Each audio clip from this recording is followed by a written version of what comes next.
लोग हर साल लेने आ जाते हो, कभी खुद भी कुर्बानी कर लिया करो। महल्ले में हर साल सबसे बड़ी कुर्बानी उसी के घर होती थी।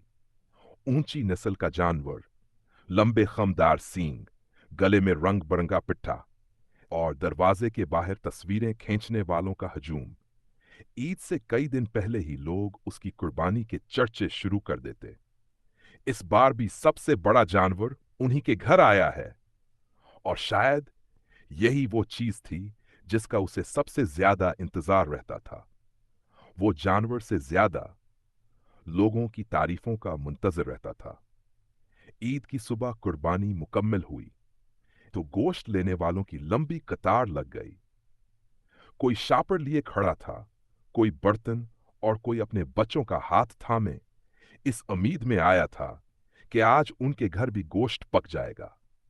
इसी कतार में एक कमजोर सा लड़का भी खड़ा था।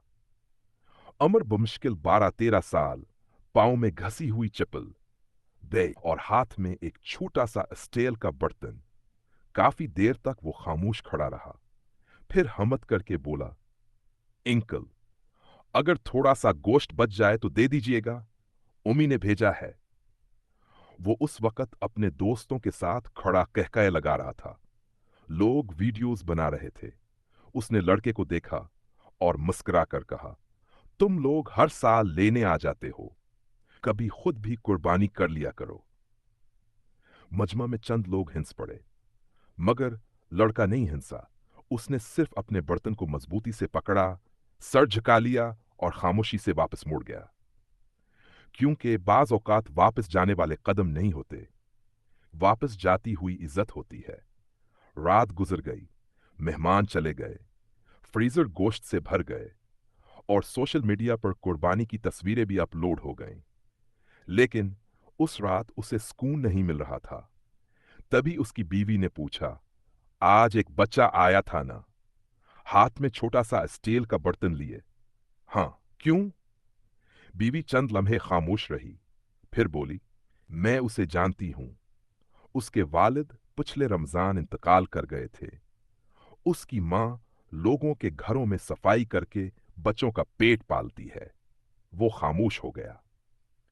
फिर बीवी ने एक ऐसा जुमला कहा जिसने उसके दिल के सारे दरवाजे खोल दिए। गोश्त न देते, मगर कम अज कम उस बच्चे की गुर्बत को मुजम्मा में ज़ब्ह तो ना करते। ये अल्फाज तेर बनकर उसके दिल में उतर गए। उस रात उसे कुर्बानी के जानवरों की आवाजें नहीं सुनाई दें, बल्कि उस बच्चे की खामोशी सुनाई देती रही। फजर के बाद वो खुद गोश्त का एक बड़ा थैला लेकर उस बस्ती में पहुंचा जहां वो लड़का रहता था। छोटा सा कमरा, टपकती हुई छत और दरवाजे के पास वही स्टील का बर्तन रखा था। दरवाजा खिला, सामने वही लड़का खड़ा था। उसे देखकर हैरान रह गया।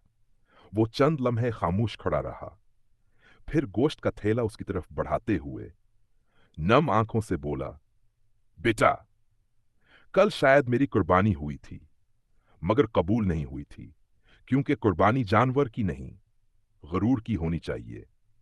अख्तिताम, अल्लाह ताला हमें दूसरों की इज्जत करने, उनकी दिलजोई करने और अपनी कुर्बानियों को अखलास के साथ अदा करने की तौफीक अता फरमाए। आमीन।